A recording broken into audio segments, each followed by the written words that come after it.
अस्सलाम वालेकुम, welcome back to my channel. तो यहाँ पे हैं जी मेरे टमाटो के प्लांट्स और ये मैंने ग्रो किए हैं घर के ही सीड से। इन पे कितनी अच्छी माशाल्लाह फ्रूटिंग आ रही है, आप देख सकते हो, और बिल्कुल वेस्ट मटेरियल में लगे हुए हैं।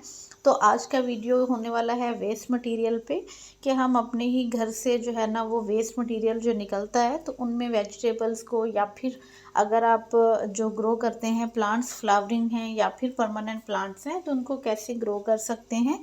तो वीडियो में आज वही आपसे शेयर करूंगी। तो वेस्ट मटेरियल की बहुत सारी किस्में हैं, जिसमें से दो आज मैं इस वीडियो में डिटेल से शेयर करने वाली हूँ आपके साथ। और वो दो जो चीज़ें हैं वो मोस्टली हम फेंक देते हैं, उनको हम बिल्कुल इस्तेमाल नहीं करते हैं।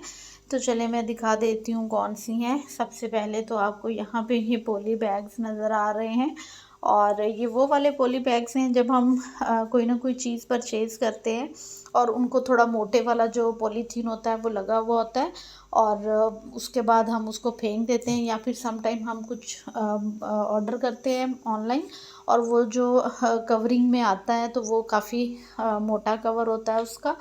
तो वो वाले जो पॉली बैग्स होते हैं मैं उनको वेस्ट नहीं करती हूँ, ये सारे वही पॉली बैग्स हैं। और अभी ये आपको इतने दिख रहे हैं यहाँ पे 5 से 6। आप देखो मैंने इनको कितने अच्छे तरीके से जो है वो यूज़ किया है अपने गार्डन में, और इनमें मेरे प्लांट बहुत हेल्दी, बहुत हैप्पी, अच्छे ग्रो हो रहे हैं। इसमें चिली और टमाटो का प्लांट है, और कितने फ्रेश हैं दोनों प्लांट्स। और एक सीज़न के लिए, यानी कि अगर 6 मंथ्स 8 मंथ आपके पास ये पॉट्स निकाल जाते हैं जो कि टोटली वेस्ट होते हैं और हमारे फ्री ऑफ कॉस्ट होते हैं, कोई पैसा नहीं हमारा खर्च हुआ है। जहां हमने इसको फेंक देना था वहीं हमने इसमें अपने एक टाइम की जो चीज़ है वो ग्रो कर ली, तो वो बहुत अच्छा ये बेनिफिट देते हैं। सेम एज़ यहाँ पे मैंने जितने भी ये हैं इसमें गार्लिक और थोड़ा प्याज है साथ में, और साथ में टमाटो है। टमाटो पे अब फ्लावरिंग आना स्टार्ट हो गई है और कितना हेल्दी प्लांट है। इनको मैं फिल कैसे करती हूँ वो भी मैं आपसे शेयर करूँगी, ताकि आपको भी आइडिया हो जाए कि आप इसको लाइट वेट कैसे फिल कर सकते हैं। इसमें मिट्टी आप कैसी बना सकते हैं, बहुत हल्के हैं, वज़नी नहीं है ये बिल्कुल भी, क्योंकि इसमें अगर हम वज़नी मिट्टी डालेंगे, इनको उठा के इधर उधर रखेंगे तो ये जल्दी फट जाएंगे।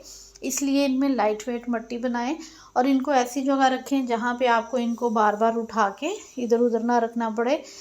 तो जो मिट्टी आपको बनानी है वो इस तरह से बनानी है कि मैं इनमें नीचे सबसे पहले तो गार्डन का वेस्ट भरती हूँ, फिर किचन का वेस्ट भरती हूँ, जो भी हमारे पील्स निकलते हैं, छिलके निकलते हैं, सब्जियों के हैं या फिर अंडों के, जो भी फ्रूट्स के भी हैं आजकल, जैसे किन्नों के हैं और बाकी जो भी फ्रूट की वैरायटी है, तो आप वो सारे पील्स जो हैं उनको ड्राई करके भी डाल सकते हैं, एज़ इट भी डाल सकते हैं। तो मैं उनको डालती जाती हूँ जैसे जैसे मुझे पॉली बैग मिलता है।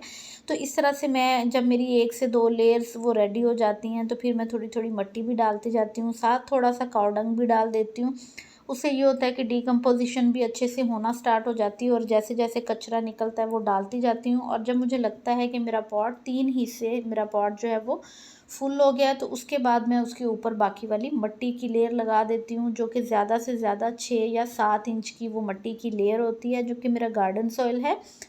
तो इस तरह से बहुत अच्छा आपका जो पॉटिंग सॉइल है वो रेडी हो जाता है। तो 1-2 दिन शावर करते रहें, कुछ मिट्टी नीचे बैठ जाती है, उसके बाद आप उसमें प्लांट लगा दें। तो इसी तरह ये बॉटल है, बॉटल को भी मैंने इसी तरह फिल किया है, वेस्ट मटेरियल है टोटली। तो इस छोटे प्लांट आप ऐसे भी ग्रो कर सकते हैं, काट दें उसको, और नीचे मैंने गार्डन का जो वेस्ट था सूखा वो डाल के, ऊपर मिट्टी डाल के सैपलिंग लगा दी। इसमें भी नीचे मैं होल कर देती हूँ 2 से 3। होल करने का फ़ायदा ये होता है जो एक्स्ट्रा पानी होता है वो निकल जाता है, क्योंकि ये पोरस नहीं होते मिट्टी के गमलों की तरह, इनमें एरेशन जो है वो नहीं क्रॉस होती है, हवा क्रॉस नहीं होती है। तो इसलिए इनमें जो है ना वो आपको इस बात का ध्यान रखना है कि इनको आपको बहुत हाइट में नहीं रखना है। ये बहुत लंबे से शॉपिंग बैग्स होते हैं, तो मैंने काफ़ी हद तक उनको फ़ोल्ड कर दिया है अंदर की तरफ, ताकि उसमें धूप भी लगे और मुझे 10 से 12 इंच की जो एक ऊंचाई का साइज़ होता है पॉट का वो मिल जाए। तो उसमें आप कुछ भी लगा सकते हैं, बहुत अच्छे से आपकी जो वेजिटेबल्स हैं सारी वो चल जाएंगी। इस तरह के पॉट्स भी आप यूज़ कर सकते हैं जो कि किचन से निकलते रहते हैं, तो इनमें फ्लावरिंग प्लांट्स बहुत अच्छे से ग्रो होते हैं। इवन आप इनमें भी फ्लावरिंग प्लांट ग्रो कर सकते हैं। अगर आप इनको एक फ़िक्स जगह पे रख देते हैं तो साल 1.5 साल ये आराम से आपके पास चल जाएंगे। और आप इनमें अपनी गार्डनिंग जो है वो करते रहेंगे और लाइट वेट हैं, बार बार उठाएंगे नहीं, तो ये आपके पास चलते रहेंगे और फ्री ऑफ कॉस्ट हैं, टोटली फ्री ऑफ कॉस्ट है। और बहुत अच्छे से इसमें आपको वेजिटेबल्स भी मिलती रहेंगी। पानी का ध्यान रखना होता है बस इसमें कि आपको उस तरह से बहुत ज़्यादा पानी नहीं देना है, चेक करके देना है। इसी तरह जो सेकंड नंबर पे वेस्ट मटेरियल है जो कि मोस्टली यूज़ किया जाता है वो ये बास्केट्स हैं। और बास्केट्स किसी तरह की भी हो सकती हैं, एक ये होती हैं थोड़ी डीप वाली हैं और एक जो थोड़ी कम डीप होती हैं वो वाली हैं, और ये बेस्ट रहती हैं गार्डनिंग करने के लिए। आई थिंक लाइट वेट हैं, आप इजीली इनको कैरी कर सकते हो एक जगह से दूसरी जगह पे, क्योंकि अगर हम फीमेल्स कर रहे हैं तो हमें बहुत भारी गमले उठाने में थोड़ी प्रॉब्लम होती है, ऑब्वियसली वो हम नहीं उठा सकते हैं। तो ये लाइट वेट जो होता है मटेरियल वो आपके लिए इजी रहता है कि आप उसको एक जगह से दूसरी जगह पे कर लो। तो सेम इसमें भी पॉलीथीन लगा के इसकी जो होल्स थे उनको मैंने कवर किया है, कुछ होल रहने दिए हैं ताकि वो ड्रेनेज का काम करें, और बाकी इसमें मैंने नीचे वेस्ट मटेरियल भर के, तो मैं इसी तरह से सारे पॉट्स रेडी करती हूँ। एक पॉट जो है वो मुझे मिल जाता है अगर फ्री घर से कहीं से भी, या घर से वेस्ट निकलता है तो उसको मैं ला के रख देती हूँ, और फिर उसमें मैं कचरा डालना स्टार्ट कर देती हूँ गार्डन का, किचन का। वो जैसे जैसे लेयरिंग होती जाती है फिर उसके बाद ऊपर में मिट्टी डाल के तो फिर उसमें प्लांट लगा देती हूँ। तो एक वो पूरा प्रोसेस है।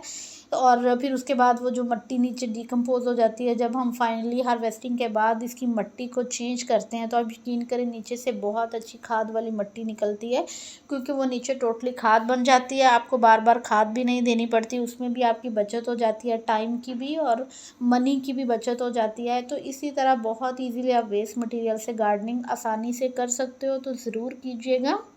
और अगर आपको मेरा ये मेथड अच्छा लगा हो तो मुझे भी इनबॉक्स में बताइएगा कि आपको ये तरीका कैसा लगा है। अगर कभी आपने नहीं ट्राई किया तो ज़रूर ट्राई कीजिएगा।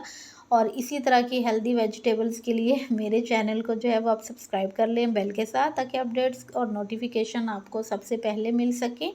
और ये वाला वीडियो अगर आपको अच्छा लगा हो तो उसे लाइक और शेयर कर दीजिएगा दोस्तों के साथ, और मिलके गार्डनिंग करते रहें। दुआ में याद रखिएगा। कीप गार्डनिंग, हैप्पी गार्डनिंग, अल्लाह हाफिज़।